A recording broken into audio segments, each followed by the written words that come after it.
Hi guys, welcome to another episode of Ray with Mara podcast. As you can see, I have a beautiful guest. What we're talking about today is early childhood teaching and plenty of those stories that, we used to hear from some parents.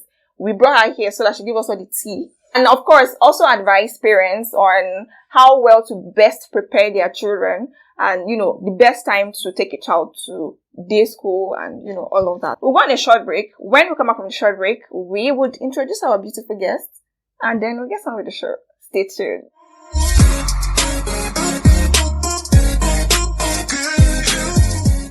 Welcome back to the show. My name is Maranatha Abutu. I know I keep saying this in every time. At this point, you're supposed to have known my name, but that's not the point. I am the host and producer of Ray with Mara podcast, and on the show today, we have this amazing teacher.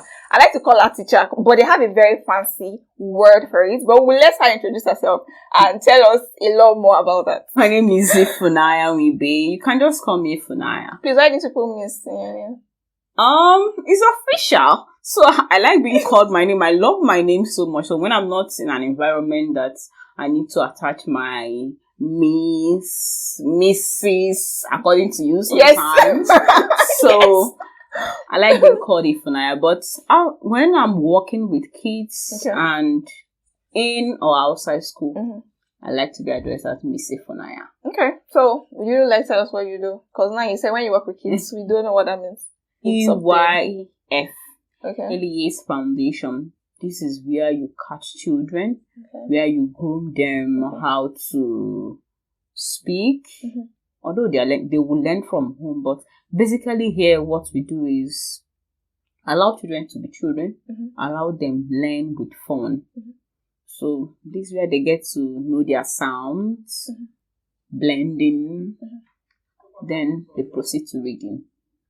So this is like the bedrock.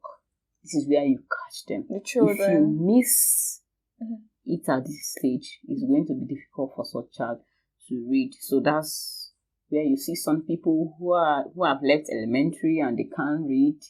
So maybe, sorry to say, some of them is Nigerian setting because A is for apple, so using the sounds to teach them, and let's just not go into. Okay, like I told you, I know as a teacher, but you see all these fancy words, EY something. I don't know what that means. Do you think there are any special qualification to become an early years teacher?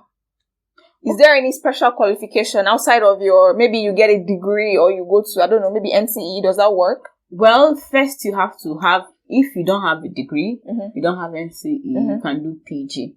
Oh, okay. But then, if you did early childhood, that's fine. If you did education generally, that's fine. But in Nigeria, most schools that are really big into early years, they are not really, it's not based on what you studied now. Oh. So it's good to be a teacher, but then you also need some grooming. Do schools offer that grooming to teachers? Okay, say for instance, I didn't do education. If I say, okay, I have an interest and I apply and possibly because of my resume, they invite me in. Is there a way that those schools can say, okay, you know what, we like you, we think you can do well in this role, come in, we have a program that can get you to learn? Or do you just start from being a teaching assistant and grow into becoming? Well, no, for starters, excuse me, no school is going to take you without any training. No standard school. At least you either you have experience or you have a degree. Okay. Or you have NCE or PG. Okay. In education first. Okay. Before they can absorb you. Okay. Or is in view. Okay. Okay. So you must have something in education for them to make you a teacher first. So, but you can come in as a teaching assistant and then you're like, okay, I have interest in this. Then they will encourage you to get your PG. And then, of course, the schools run programs. Aside early years, they run a whole lot of programs that help teacher so that they can fit, because you also agree with me that time changes. Right. Is school the same as daycare, or is daycare the same as school? It's not the same. What's the difference? Okay. Now, school has curriculum. Daycare doesn't have curriculum. They have curriculum, but you know, in school now, at the end of every section, you have an exam or a test. You understand? You have a test assessment. So when you to daycare, exactly who do you want to do that test for? No, but isn't daycare a way to say, okay, keep my child for me, and also teach the child? Okay. Now, I work in a school that we cannot take a child who's less than 3 years old. Your child is either turning 3 before that year runs out, or is 3 already. Okay. So, this is school. Okay. Daycare. I'm pregnant. I give birth. My 3 months leave elapses. I have to go back to work. And my school does not have daycare, or where I work does not have daycare. My mom is not available. You don't have family members nobody is around who can assist with the child. I need to make money. I need to take care of the child. So what do? I take my child to daycare. Unless it's a school that has both daycare and school. So after what they do in daycare is like nannying the child. If there's anything nannying. Yes, I was going to ask that. So daycare sort of doesn't have a structure. No. So it doesn't require people to have, I don't know what, there's something they call it. You mean like qualification? Yes, just. Oh yeah, I think. Or like, like it's not regulated. Anybody can wake up and say, I want to start a daycare. Yes, but nevertheless, you have to go through the right channels. You have to make sure that whoever that you are bringing in is a professional. So it might not be professional. Maybe you have like 2 professionals and 2 other people assisting. I might go to a daycare, and if I see everybody there is a young lady, do you really think I'll be comfortable? Exactly. I was going to ask you if that is also, if parents get agitated, if they come and they say that the person who is raising their child in a school now is unmarried and extremely young.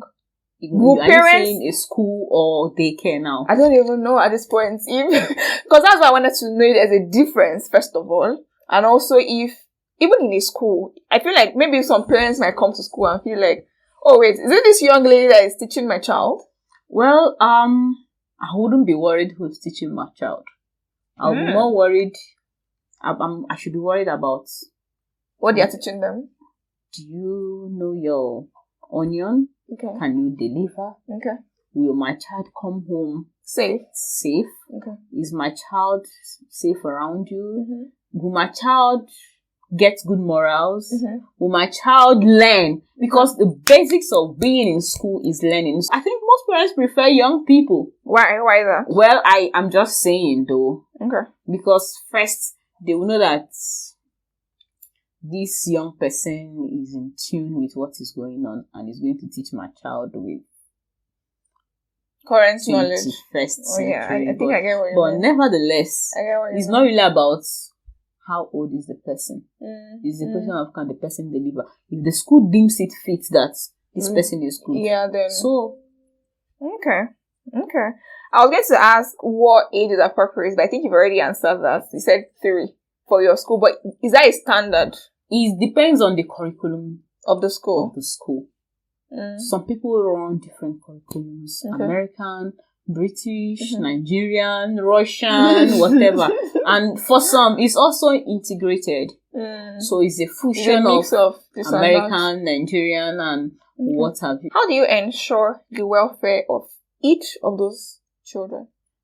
Well, children are unique. Yes. You must. Oh, you guys, my niece was here sometime 2 months ago. And you guys already noticed that she's hyper. She knows how to, play with them and whatnot. So my niece spends more than 80% of her day, every day. She likes me in her house. I'm not joking. I have chocolate. Well, that's too contributed. And I play in country music. Can you? No. Yeah, I used to play that part.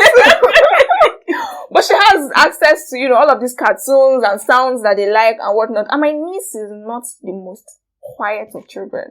So I'm now imagining, if you have somebody like my niece, like you have like 5 of them in your class, how do you take care of these kids? According to their own individual needs.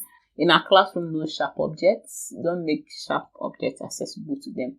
My boss will always say, as a teacher, you have to have eyes around you. So that's what I'm saying. You have more than two eyes. Possible. So, eyes behind you, beside you, and so here is what happened. I'm not alone in a class. Oh, okay.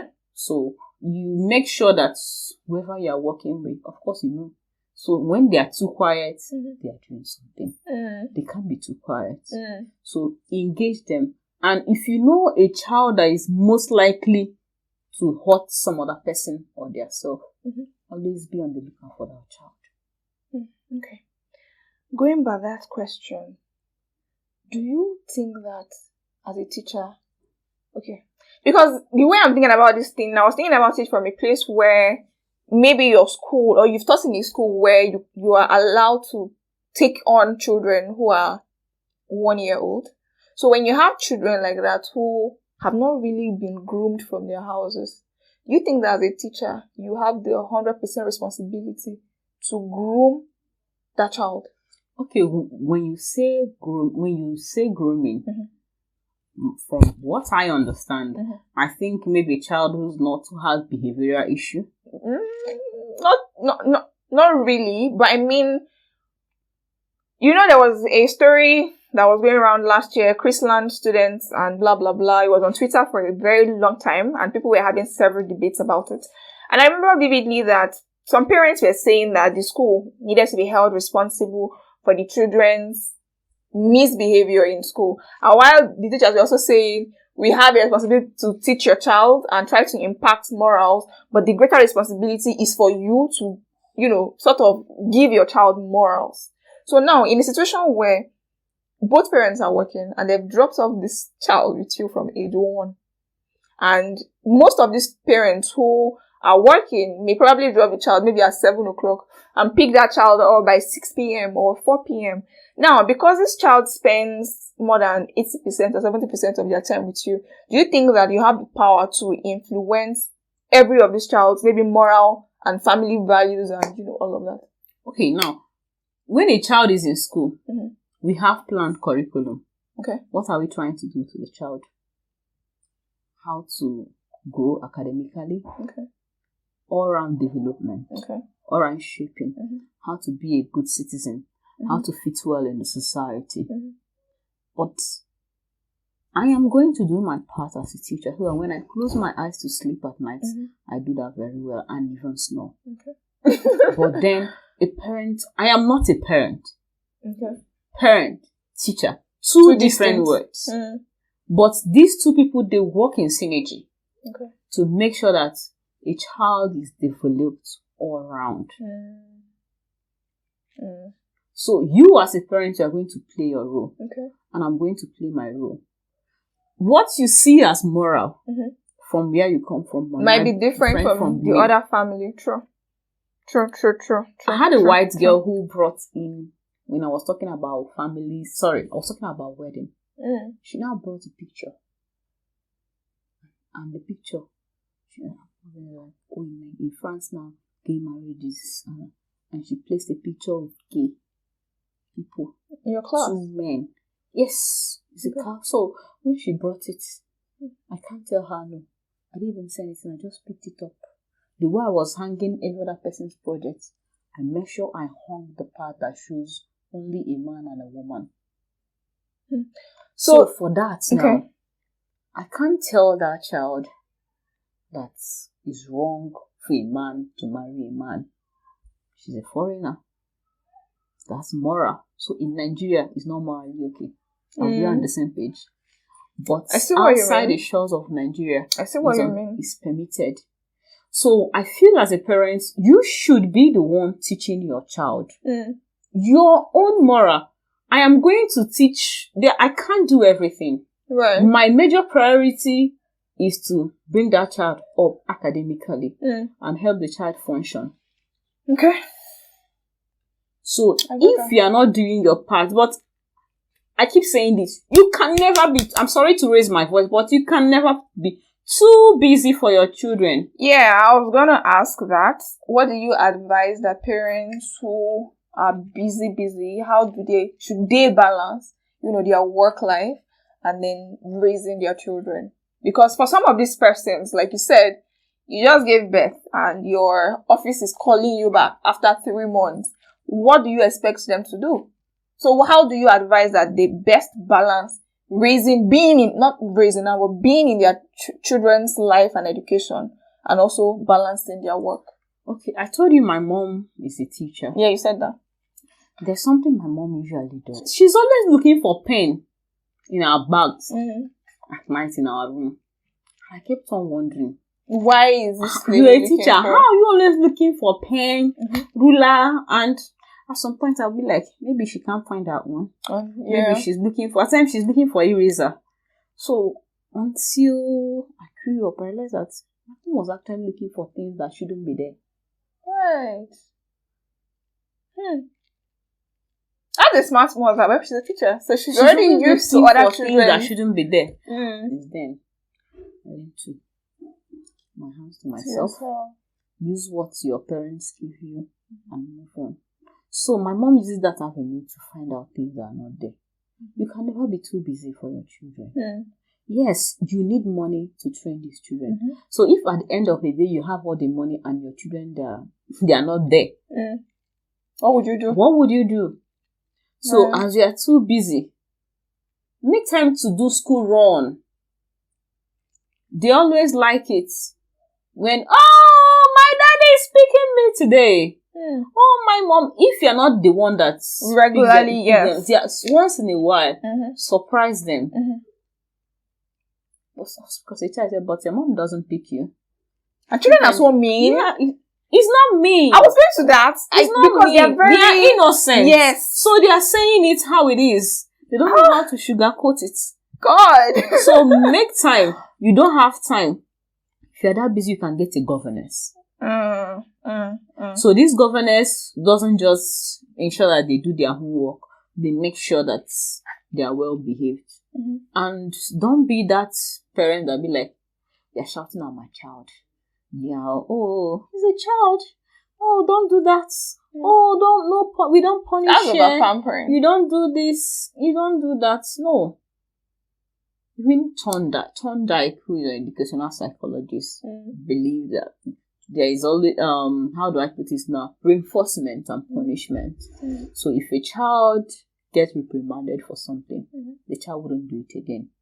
But if you give a child candy or praise the child or tap on the shoulder, high five, well done, I really love that praise. So this is that reward and punishment now. So the child will know that this is bad. The little time you have with them, spend it very well. Don't be that parent that is not a parent. Right. Be present in your children's life. Be 100% parent. Yes, it's difficult living in Nigeria. You have to food bills. But then again, these children, they are your priorities. I don't know about Muslims, but I'm a Catholic. I know one of the vows they say, will you take care of these children, the children that God will give you? You said, yes, I will. So you are falling short of that. How come I've never heard this vow before? You see why I used to put Mrs. in her name? How have I not heard this vow before? Attend wedding, my dear, and pay attention. Stop looking out for when they say you may kiss the bride. The next thing I wanted to ask is, how do you speak to or approach parents whose children are maybe kleptomania? Generally they are badly behaved. They throw tantrums anyhow. They even hit their own fellow classmates. Children. How do you talk to those parents? First of all, how do you approach it? And then now, how do you talk to the parents? Because you have to deal with this in the classroom, right? So what are those actions you take? And then how do you tell the parents that, oh, madam, oga, it's your pikin, let it on the teeth. Okay, here is the thing. Yeah. You have to do, there's something called PHSC. What does that mean? Pastoral something is like what we used to call, is it moral lesson in those days? Oh, okay. So you speak to the children in the morning. Okay. And you can pick a topic. Okay. It can be bullying, can be kindness, could be friendship, could be just anything. Okay. But it's always within moral behavior and how to carry yourself in society. So you tell them, if someone did this to you, would you like it, and all the rest. So if you are talking about bullying, you go all the way. Tell them what is bullying and why people bully, and why they shouldn't let people bully them. You shouldn't even allow a teacher bully you. Right. Yeah, I like that, because some teachers are bullies. They teach by bullying. Right. So once you tell them this, so it's like boxing them. So anytime they go out of that line, you now go like, oh, you remember last week, Peter? We are talking about keeping our hands to ourselves. So did you hit? Why would it? Choma said you had to touch her hair in a very harsh way. So did you do that? And you could see from Peter's face. For me, I only touched the hair. I didn't pull it. But she said you did. Oh, miss, I pulled it a little bit. And then she started shouting. So when you put it, that means it hurts.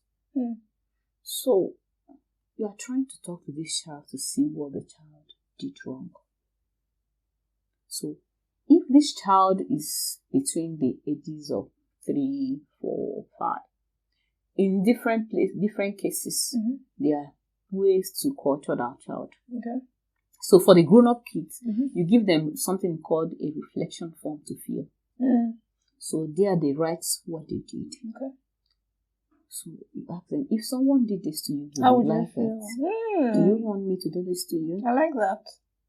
So the child is feeling bad already. So if you can also give the child lines to write. For example, I'll be nice to people. So you can. I remember doing this thing when I was in junior school. They will give you like an entire foolscap sheet. I tell you to write and. Yes, and after writing it, you're going to write it with a very nice handwriting. Yes. So if you are in the bigger classes, you'll be writing lines.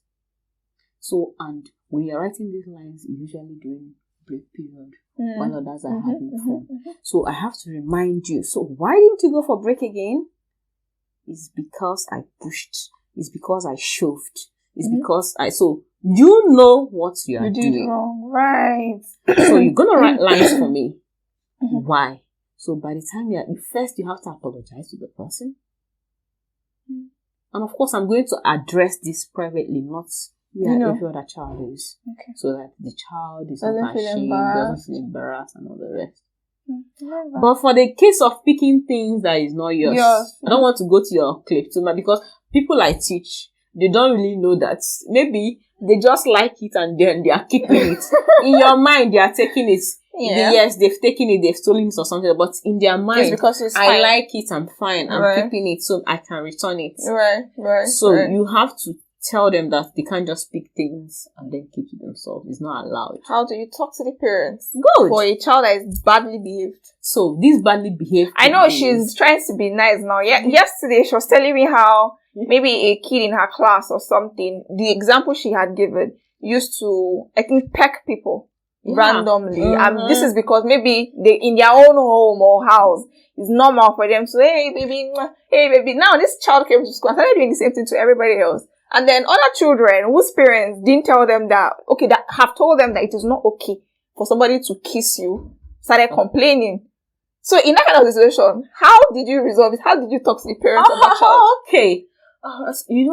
Parents are our clients, so you really have to be choosy. Good afternoon, ma'am. How was the day? And oh, ma'am, we've noticed that Chris usually pecks girls. We know he's fine, he's showing emotion and love in at home, but it's not acceptable here. Because we have people from different backgrounds and people from different religions who don't really like that. So I've spoken to Chris that in here we can give high fives, hug it out, but in here we don't kiss, we don't peck, forgive me, we don't peck. You can only peck your sister, your family members, and any other person your parents says okay for you to peck outside this classroom. And we're like, oh yeah. I had a scenario of a child that taps bomb. If she didn't say that, I'm going to remind her because I know she had told me this story. So this child taps bomb. The first How is that thing again where children learn from what they see? Because if you're doing it in your house, you don't mean to teach them. You don't mean for them to learn, but they are seeing you do it. And it's playful for them. And now they've gone out and they're thinking it's okay for me to this child or tap somebody's this child was 5 then. Was only God. 5. So in their house, she has a big sister. Okay. So it's something they usually do to each other, and it was fine. So when they first started, children can make silly complaints. The first started to like, and we attend to all the complaints. You silly must. or not. You must. So we're like, oh, sorry about, and then I was like, so I had to call the child. I said, what did you do? Oh, Miss Ifunanya. I said, yes. I just tapped her bum. Hey, like, God. Innocently. Yes. So I now told him that it's not right. It's not proper. So we also spoke to the mom. The mom said that she has been warning him and the sister that they shouldn't do that. And we have the case of a child calling somebody Olodo. So it's from home. Maybe, and children, those ones that you ask them, you are not teaching them. That's what they will pick.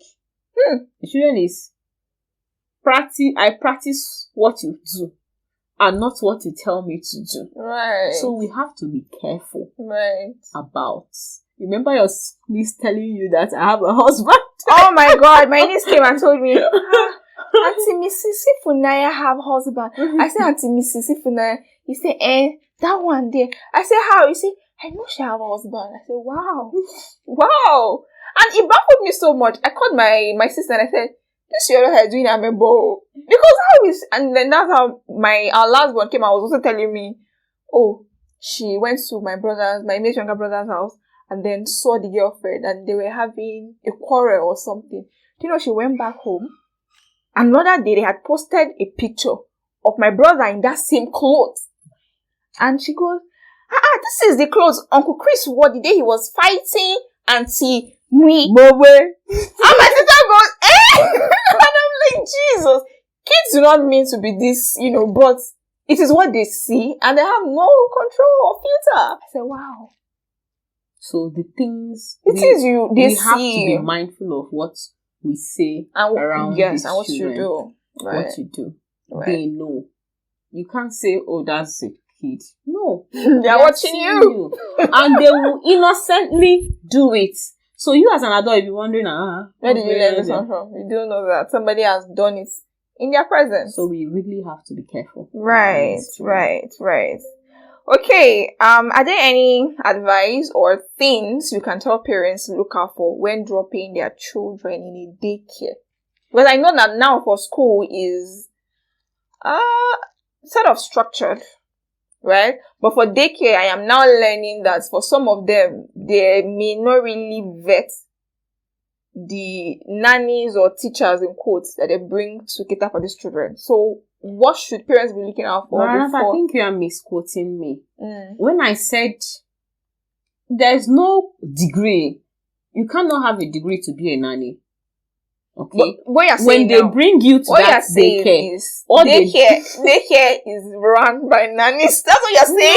No. I think you are misunderstanding me. I said that school has a curriculum, right? Standard curriculum, but daycare, because the people that you are bringing in there, what are they learning? To crawl. What can they do? Cry. I am hungry, they cry. I want to eat. I want to pee, they cry. My diapers are wet, they cry. I need a change of clothes, they cry. In fact, crying is their only communication. Okay.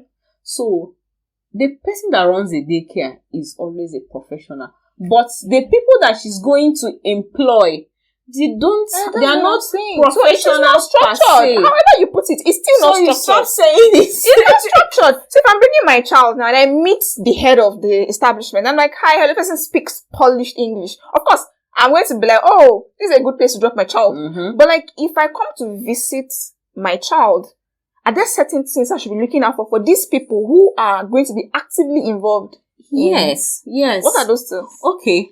Because now you're saying... I like long nails, but you shouldn't have a nanny. Okay. If it's just your child, it's fine. You can have your long nails, wear them, no problem. But if you are having more than 3 kids, multiple children that are not yours, and who are between the age 0 to 2 years, depending, your meal should be short. Look out for their appearance. Are they clean? Take a walk around the daycare. Look at the children that ask questions. So how long have you been running this? So look at the children that are like between the ages of between 9 months to 1 year or thereabout. Check 9 to 18 months. Check how they speak. Okay. Check how they behave. Okay, so English is a must, sure, for the nannies. It's not because really, I know you said all they do is cry. But if you're talking to a child and you are speaking broken English, yes, they hear what you're saying. Learn. So should English be a prerequisite to hire? Now, I've not been to a daycare, but I know that some people's job in the daycare could be to clean the child up. Okay. They have cleaners. Your job is to clean up. Okay. Who are the main people? If in a interacting daycare, with your children. Yes. If in a daycare you have 10 people working there, and out of that 10 people, 3 can manage to speak properly English, and the other people, they speak nicely. They are just should be relaxed. Okay. Check out the environment. Okay.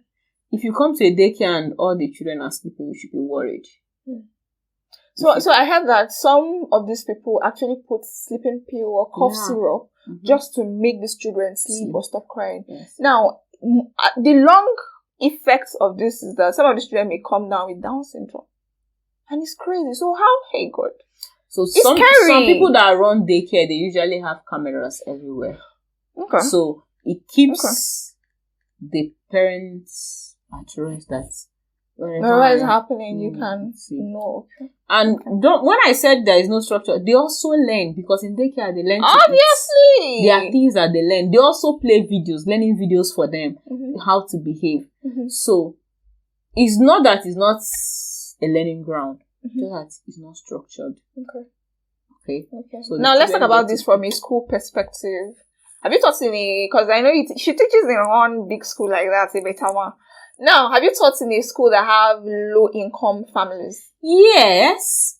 I've worked with LEA. Are you sure? Yes. Okay, well, 8 years is a long time. I've worked with LEA. I had to.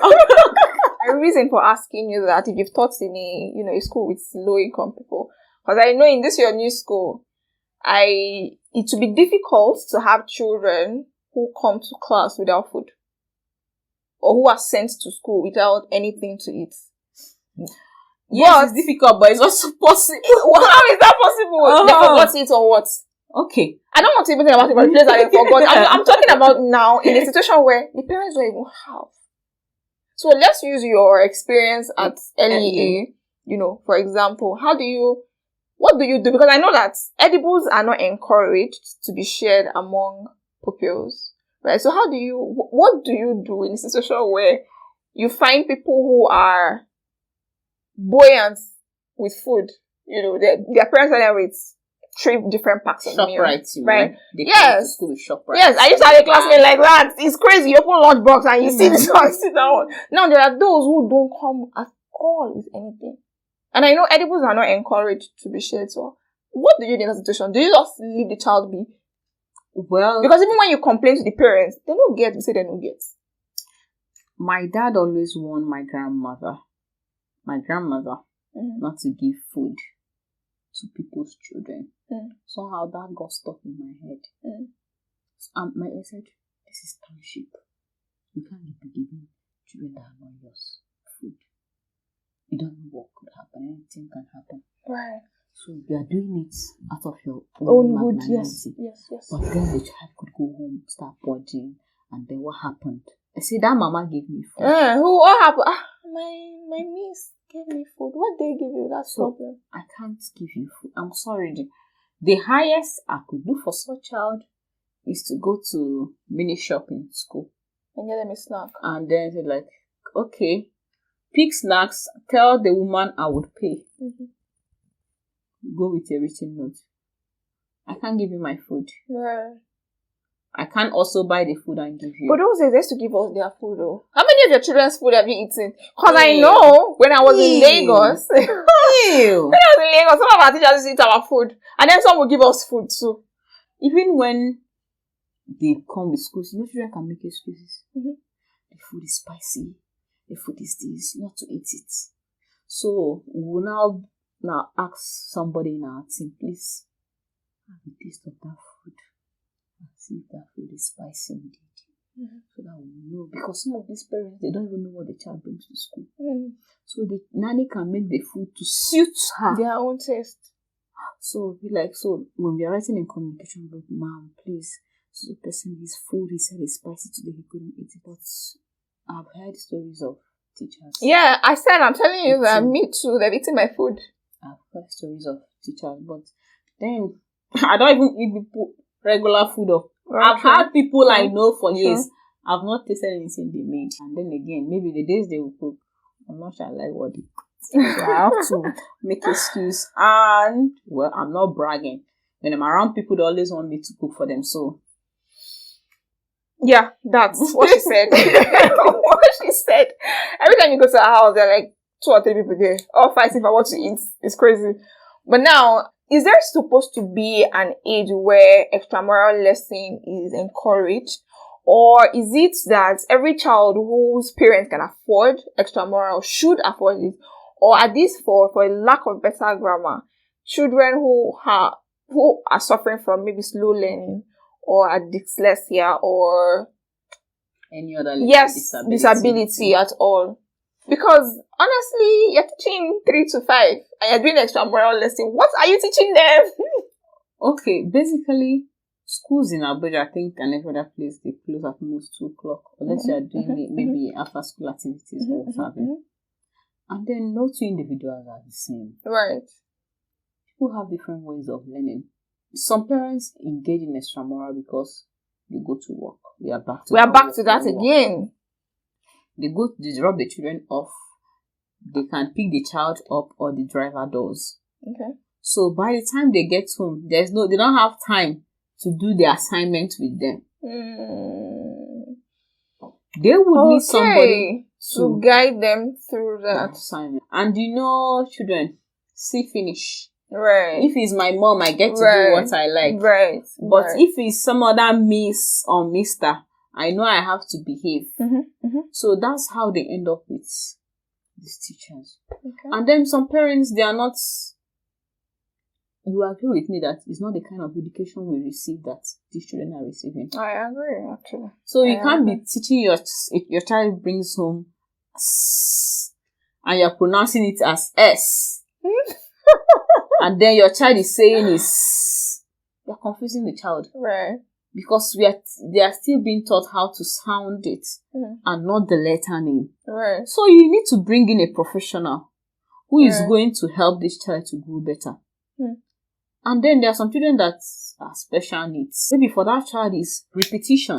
You need to be saying it.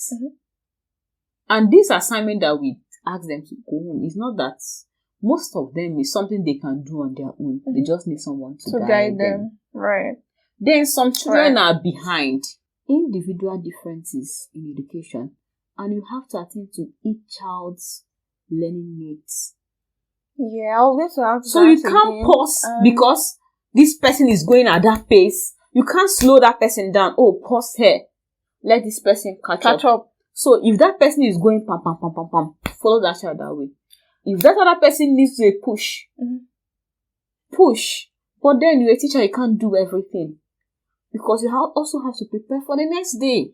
Right. I was saying yesterday that children with learning disabilities or children who are on autism spectrum, and now you say you have 10 kids, right? How can you detect? Because again, if the parents are busy, very busy, they may miss out on the fact that maybe this child is getting 0/10 in this thing because maybe they cannot see. So if a parent or parents miss out on the fact that maybe my child has a learning disorder or the person is autistic, how can you tell? Because it's also another thing that counts for some children are special in the sense that they are very smart, and then some are slow learners. Not that they are not smart, but because they can't catch up in the same pace as the others. So how do you detect that? And then how do you advise the parents, basically? But how do you balance, okay, there must be somebody in this class who is faster than the others?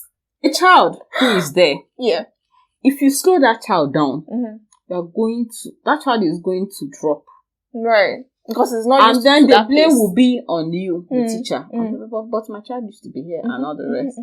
So, if that child is somebody that goes, once the child finishes, give that child something else to do. Make the child is busy. Wow. Focus on the others. I like this. Okay? I like so, because I work with children that we do more of table work, you have to do one-on-one work with them. So, you can give that child handwriting to be doing while you are working with others. So, once the child is done, you can say, okay, you can go to the maths area and start building with blocks or what have you. Back to how to ascertain what each child needs. Yes. When they are coming from the previous class, they always come with profile. Even if they don't have something like that. Recommendation, yes, so you always, and what if they they are coming, if it's a new child, Mm-hmm. you observe the child for a while. If it's an old child, go back to the teacher and say like, oh, so person is in my class. Please, could you let me know how best to handle this child and all the rest? If you can't have access to such information, you can read up on the student's profile. So the child's strength and the child's weakness. If you don't have access to this, there's something we call baseline test. Once you come into a new class, you do a baseline test for everyone. So that baseline helps you place the child properly where the child should be. So if this child is here, you know that this child needs support. This child is here. This child is here. So that you plan your teaching so that it will suit everybody. Some children that are special needs, their parents know. But they choose to live in denial. And ignore. Because, well, how can my child have dyslexia? How? It's not possible. And then some people be seeing it as if it's one serious issue. But it's not. It's just a condition. Do you understand? I've had a child who's always complaining that I can't see the board. Or anytime you move her from, because when I was in the bigger class, I get to change them every time so that I can build up team spirit. So you might work with this person this week, next week I'm moving you. And once you come anywhere you see your name, that's where you're going to sit. So anytime I move that child there, she's from that position, she's always complaining she can't see. Some parents are funny. You can mention and then something like, oh really? Oh thank you miss, I think we need to check that out. And you also mention something, I didn't know the eye will start disturbing her this early. So you knew? No, some are saying it from me. I didn't know because I know I started using glasses. Okay, based on hereditary. Okay. Alright, thank you very much. Then some will go, oh, God forbid, the religious people and all the rounding up with one final question. Okay. Yes, and the final question is, I still cannot believe that there is no sex education in the Nigerian school curriculum. But I'm assuming that with how developed we are, that there would be a form of a bit of an education to maybe help children to ward off pedophiles or acts that people, they may not know that, okay, this thing is wrong, and maybe because the person is my uncle, the person is my teacher, the person is my sister or my auntie, the person can touch me anyway. I was assuming that had changed. But now, she had told me yesterday that no, there is nothing like that. There's nothing. It's not like structure. You remember I said something about PHSC? Yeah. Pastoral garden. So, in one of these classes, you teach them about morals. You tell them. Yeah. So you also tell them that, as a child, it's only your parents that can do this to you. Right. That can, even a parent that nobody is meant to touch her. Okay, but that is done. Yeah, but is it done just in your school? Because your school is a big school. What we are talking about is how not, when you say sex education, this is vast. I mean, sex education that is appropriate, age appropriate for children in age 3 to 5. You know, is you just telling them nobody should touch you or grab you when or we tap said you something on about a child touching yes, another child. yes. So from the child's home, the mom or the parents, whoever have told her, nobody can do this to you. It's not right. And that's why she was able to come. So that was why this person touched me. And the person that touched her is a foolish child, and then out of nothing. So imagine is another teacher, another grown-up person. The child will also tell the mom, this is what happened. Right. So we teach sex education, but not... I mean, age-appropriate sex education. Yes. That's how it should be. Yes. Because now we've told that, okay, you know you cannot touch... I always tell my children, keep your hands to yourself. So why I say keep your hands to yourself? You can't be touching people. You might not use the proper words. So the sex education that we are driving in schools this period is so that they can ward off before they should know privacy. This is part of my body. And even amongst themselves. Yes. Even a girl.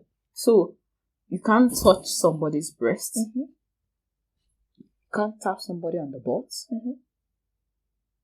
When someone is peeing, you cannot open that restroom. Right. So it's privacy. Right. If you go to a restroom and it's locked, you knock to be sure that nobody is in there. So if you mistakenly open the door that someone, oh, I'm sorry, I didn't know you were in there. They hug a lot, but then you also have to tell them boundaries.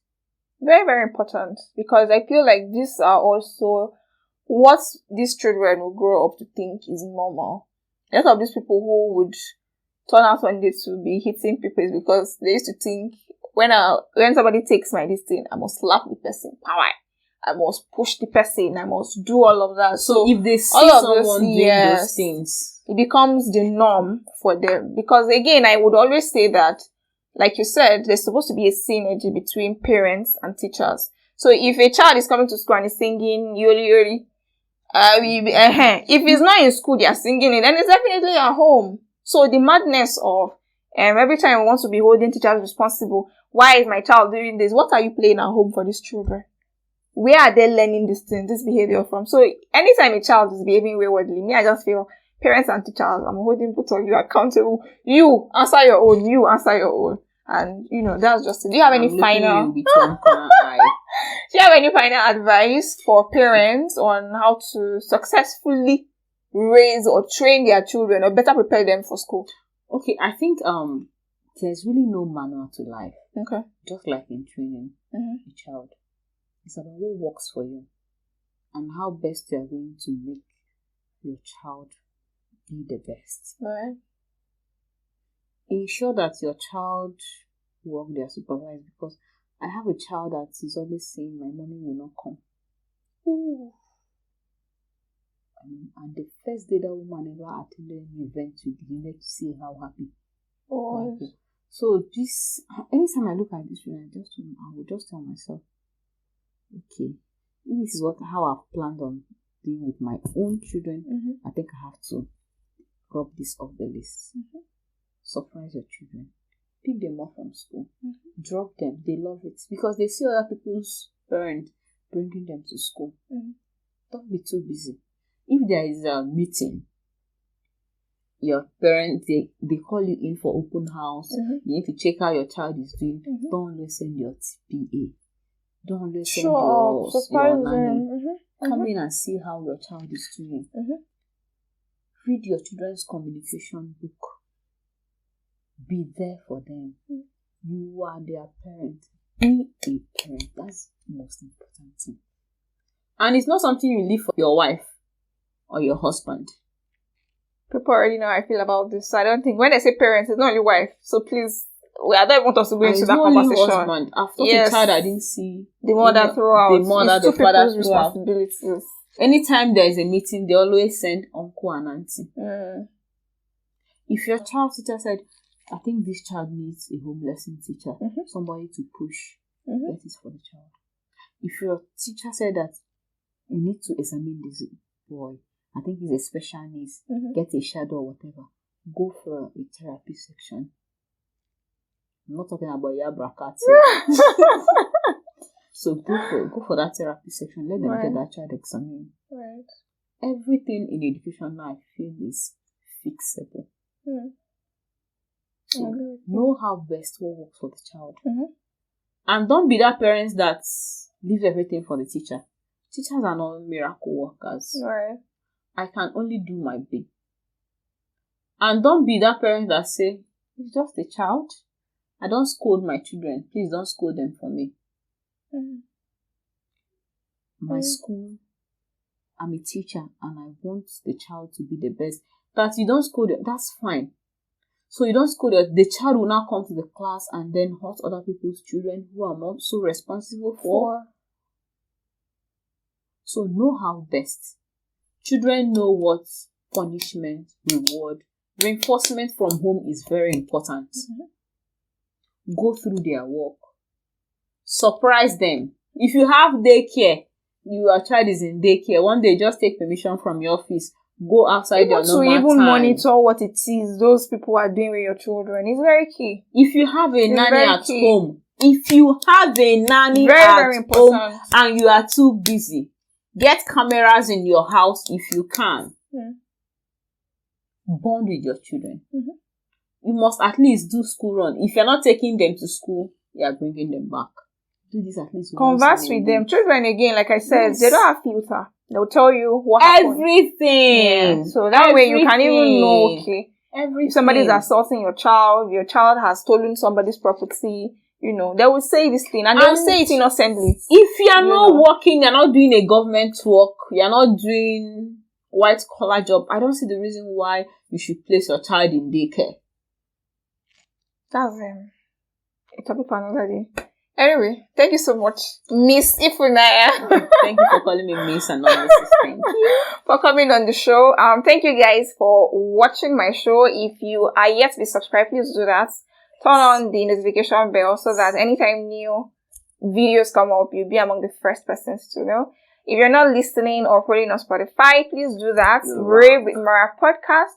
If you're not following on Instagram as well, it's Rave with Mara Podcast. Please, I'm begging you guys, follow. She's a chef also, and the name of her culinary is Ifunanya's Kitchen. Yes, so if you are in need of that service, I'll probably put her number in the description. Please, she needs jobs too, and please, I need home lessons. So, if you have a child, around Abuja and you're in need of a home lesson teacher, she's available for that. But I'll put her number or her contact in the description, maybe her email or something, so you can reach out to her. Thank you guys again and see you next week. Bye-bye.